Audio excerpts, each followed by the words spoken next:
Thank you. אחר כך. אני שאלתי ואז פתאום לא היה שום תגובה, יכול להיות היה איזה זמן של היפוגליקמיה זמנית אצלכם, אבל זה בסדר. Okay, now we see one of the fields that we lack in ICU is the, at least X-ray or CT scan findings, and we know that actually generally the MDs are looking after the results, okay, without looking on the chest film or CT scan, and say, okay, this patient has, because the radiologist wrote on the chart that he has ill with something, and the doctors don't look after the CT scan, not necessarily on the chest film.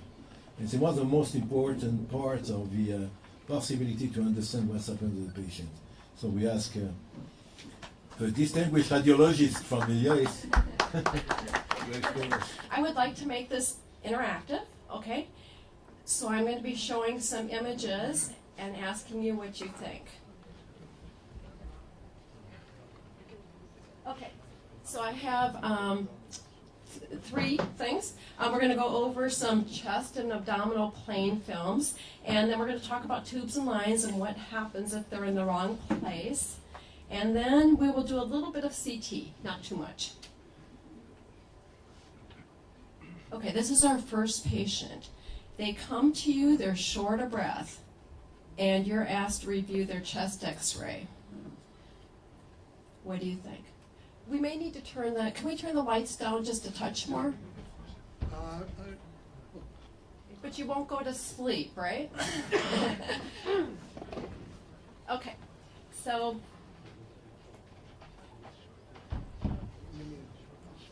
just get the middle. Got it. Okay, so the question is, what's going on to the lung apices? That's the question. Okay, it's not a great film, but this is what you get. Okay. So could it be bilateral pneumothorax? And if it is, what are we going to do? So what are our findings? I'm going to show you another film, okay? Because it looks like they're pretty lucid. This is another film of the same patient taken at the same time. We can start to see these bands that are going up. And so, are these really pneumothoraces? Could they be severe emphysema? We went to CT, because sometimes this is really hard to see if one of these actually ruptured, one of these big blebs, or we have pneumothorax. But these were just blebs. They're just blebs, no pneumothorax. Okay. So this is emphysema with large blebs, no pneumothorax. Very important, because we don't want to put a chest tube in, right? So very important. I wanted to say just a few words about my approach as a radiologist. How do I look at a chest x-ray? I start with the tubes and lines. I don't want to forget to look at the tubes and lines, and I want to make sure they're in the right place and there's not a complication.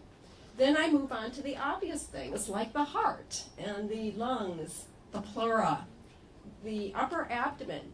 I'm always looking for free air or complications in the upper abdomen, bones, and then also kind of looking around the corners to make sure there's not a surprise. Okay, how many of you look at x-rays on your patients? Do some of you? Okay, good. Okay, so what if you got this patient? What would you say? Okay, it's a child. And it's a child that happened to be rotated on this film, which is very nice for us for making the diagnosis. Because here's the trachea. Here's an NG. And what's this? Okay. That's our endotracheal tube. It's not in the right place. It's in the esophagus. So it's in the esophagus, and we can see where the trachea is on here because the child is rotated. Okay? A lot of, yes, exactly. And so the other thing that we'll see is a lot of, so when it's in the esophagus, we will see a lot of air in the small bowel and in the stomach as well. Here is another chest x-ray. This patient had a port put in. They've had spine surgery, but they had a port. And this is the catheter tubing. That's the catheter. Okay, so somebody said might be kinked. This is several days later. I'm going to put them next to each other. Okay. This is the first one. This is the second one. What happened in between? Okay, it disappeared. So there's the catheter. So this moved up a little bit, and the catheter is gone. Missing it. Where would it be?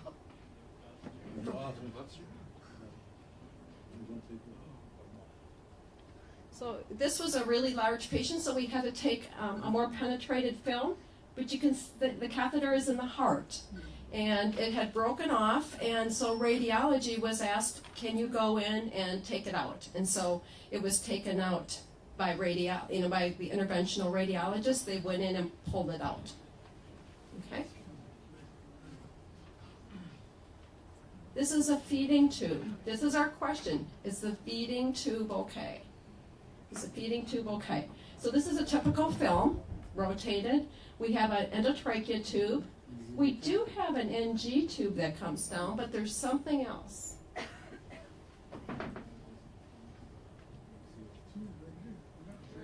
Okay, I'm hearing. Okay, so there's an extra tube and it loops up in the neck, okay? And so we called the nurse and said, should there be a feeding tube? And she said yes. And we said, well, it's not in the right place. It's looped. It's looped in the neck. Is the feeding tube okay? This is not a very good film, but it's how these patients are. Blurry. We have an NG in the stomach. We have some clips from the cholecystectomy. But we don't see a feeding tube. So what do we do next? We could contrast. We got another film because we wanted to see up higher. There's our feeding tube. Where is it? It's in the bronchus. Yeah, it's in the bronchus. Here's another feeding tube. And the patient does not have a hiatal hernia. So where is this one? It's not where it should be. So this turned out to be, it had gone through the bronchus, and they kept pushing it in, okay? It went through the bronchus, and it looped in the pleura. Should we pull it? What happens if we pull it? We don't want it in there, but what happens if we pull it? Okay. This is what happens when you pull it. Huge pneumothorax. Huge pneumothorax. So we say if we have a tube that's in we hope not to have them in the pleural space. But the hole closed. The hole, right, it's when the tube's in, the hole is closed. You pull the hole, and you pull it out, and you have a big hole, and you have a huge pneumothorax. We were called about this patient. Actually, I read this with one of. Do we have any residents in the room? Any trainees? All right, great. So I was reading with one of my residents, and we looked at this, and somebody had said that they were worried about this, and I said, well, I'm not very worried about this, but I am worried about this. Do you see how it looks lucent? It looks like air. Okay. So we went on. We said, well, we should get some abdominal films. Well, first they got this, but that doesn't help us very much because it was supine and they were laying on their back. We can see the lucency. Free air is what I'm hearing. So we did a decubitus film. And this is our free air, and it's collecting over the liver. And this was the first sign. We didn't get any history until we looked into it some more. And it turns out, well, they took the patient to the OR, and they had a pneumoperitoneum. They had a colonoscopy and had a big hole in the sigmoid colon, and that's what they found. But the first observation on this patient came unsuspected They didn't say look for free air. It was to look at something up higher, and we saw the air. Okay, densities on a chest X-ray. I just have them listed here. And this is a 2-year-old with respiratory distress. So we have opacity in the left upper lobe. On the lateral, we can say that it's anterior. And this was pneumonia, a left upper lobe pneumonia. This is another patient that had one of these on and happened to put it in her mouth, I guess. And so she aspirated her earring. And we can see this is what right middle lobe collapse looks like on the frontal view. And this is her earring, and this is the collapse. The middle lobe should come more like this, and this one's very collapsed. This is it.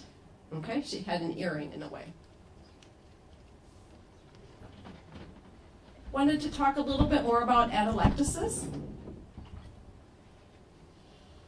This is a patient's initial chest X-ray. Looks great, looks good, normal. And follow-up. We've now lost the diaphragm, and things have shifted over. So initial and shifted. So atelectasis, this is what a collapsed left lower lobe looks like, collapse. And then just a right lower lobe collapse, okay? It looks like the diaphragm's way up, but a lot of that is the right lung has collapsed, or the right lower lobe has collapsed.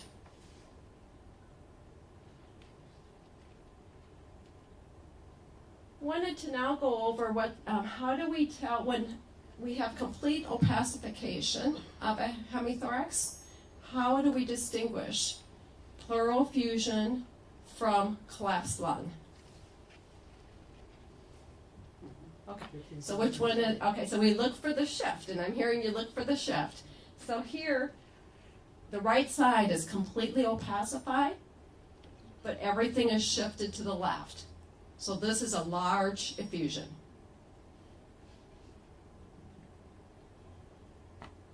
This is the opposite.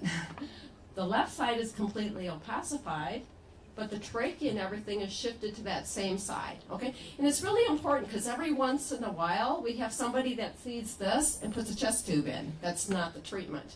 This is probably it could just be a big mucus plug that got in the way, and they may need to have bronchoscope. The other lung is hyperinflated. Yes. And I'm just putting them side by side. And the other point was, yeah, this lung is hyperinflated. This is completely collapsed, this left side, as opposed to this. Big effusion, collapse. Okay. We're going to get into a few abdominal films. So this is a 73-year-old with diarrhea, okay? And one thing we talk about is looking at the bowel gas. And we're looking at the colon here. And there's a sign called a thumbprint sign. Have any of you heard of the thumbprint sign? Yes? A little bit? Okay, so it looks like you took your thumb, like these are thumbprints. That's what we see with colitis. I'm showing, I didn't have a CT on that patient, but that patient did have colitis. They had pseudomembranous colitis. And this is what it looks like on CT. This is a different patient. So this is pseudomembranous colitis.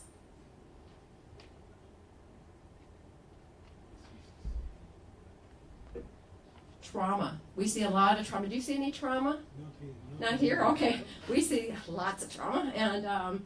And so this is a patient that came in trauma. Okay, so I'm hearing the diagnosis, so a diaphragmatic injury. So the stomach is way up in the chest. We have opacification at that left base, and it looks like the diaphragm is way up, but we'll look at a CT in a minute. So on CT, we see some collapsed lung. We see the heart, and the stomach is next to the heart. Okay, shouldn't be there.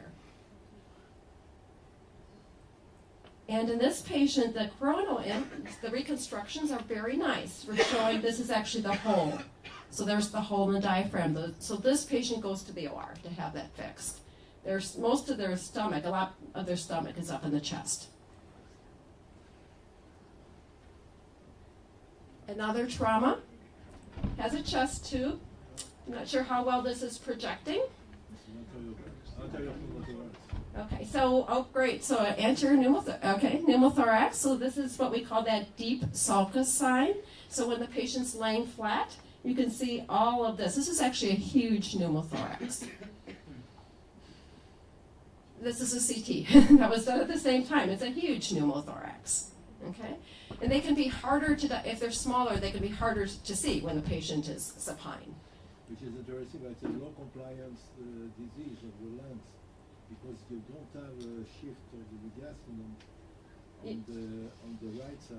Yeah, you don't have, you would expect to have more shift is what's being said, and that's true. Or this is a huge pneumothorax. It should really be a tension pneumothorax, and sure. Another trauma. Okay, lots of findings. Okay, so wide mediastinum, and we see that this that the NG tube is shifted over, okay? And we don't see a very well-defined aortic knob. So aortic injury. We don't really, we used to have to do chest x-rays to determine whether we were going to do a CT. Now our trauma patients all get CTs through the chest. But I've been practicing for a long time where we did chest x-rays for that. Okay, so we look for other findings. I just wanted to show you another one. It's a nice example of the trachea being deviated by, and this is this aorta is huge. It's huge.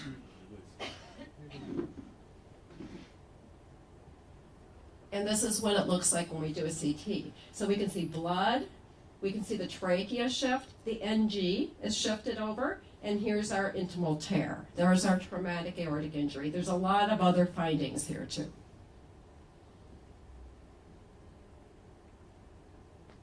Okay, now we're getting into some ICU patients with abdominal films. This patient had abdominal pain. There's an observation. There's a lot of air in the bowel. But there's another observation in the right upper quadrant. Does anybody see something? Okay, very good. Okay, so we have branching air. Does everybody see that branching air? Okay, so that's portal venous gas. So on this plain film, we can say it looks like there's portal venous gas. We're worried about this patient. So we went on to CT in this patient. And I have it windowed so that we can see air better, and we can see pneumatosis, okay? And actually, the branching here is air in the mesenteric veins. So that's pneumatosis and mesenteric venous gas and portal venous gas. So our diagnosis. So that was all infarcted small bowel, okay? And our first clue was seeing this, this branching gas over the liver.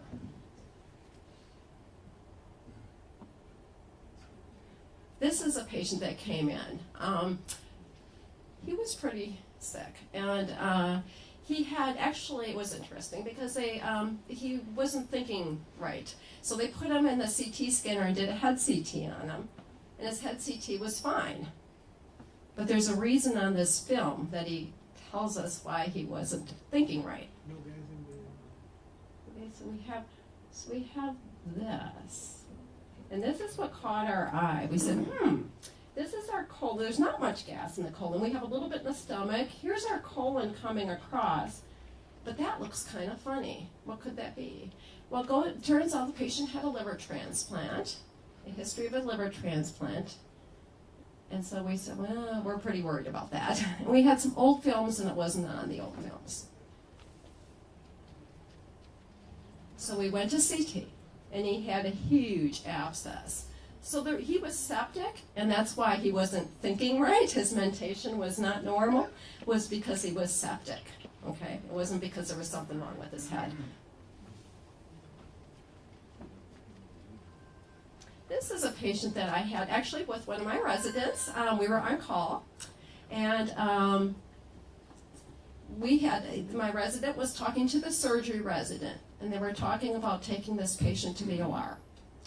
And I looked at it and I said, well, let's step back for a minute and think about this. So this is a stomach. Okay. Stomach.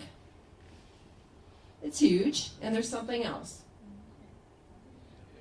So air in the wall of the stomach, a huge stomach. This gives you some idea how huge this stomach was. It was huge.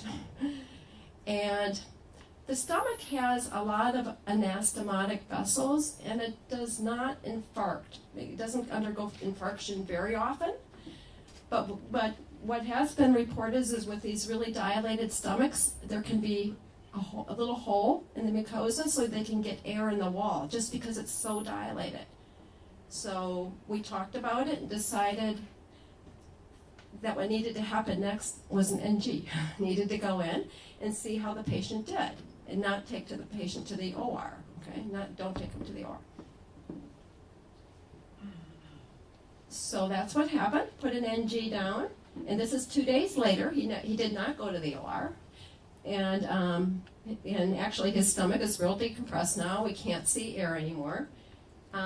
They did look down with a scope. They did an endoscopy, and they saw some gastritis. They treated that, and he never went to the OR, so he was fine. So one of the points there was a big distended stomach can give you that. You can get gas in, and the treatment for that big stomach is to put an NG down and see how the patient's doing. See how they're doing. Okay, I've got 2 cases left, so I think I'm doing okay, time-wise. Okay, all right. So this is a patient. She had a pacemaker, and she didn't want to have it anymore, and she was at home. So she decided to try to take it out herself, and she stabbed herself to try to get her pacemaker out. You wouldn't have anything like that ever happen, right? So this is when we were in Florida, okay? And anyhow, so we were reading some films on her. I do a lot of ultrasound, but also, if you look at her plain film, I showed you an earlier one that looked like this. You see the branching? Okay. So again, we see air, so that looks like portovenous gas. And then she had this ultrasound, and air will look very, very bright on ultrasound. And this is all in her portovenous system. So this is all gas in her portovenous system. She did go to the OR, and she had ischemic right colon, and so they had to resect her colon. And this was the first, these 2 exams were done the same day, so these were our clues. She actually never went on to CT. I think they just took her straight to the OR from this. Okay, I have one case. This is a challenge case at the end, and this is an unusual cause for emphysema in the chest.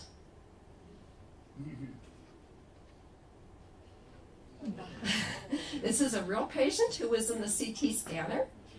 And this is when I worked in the big urban hospital in Jacksonville, Florida. And this patient came in, and they wanted to see where this was relative to the spinal cord. So, thank you very much.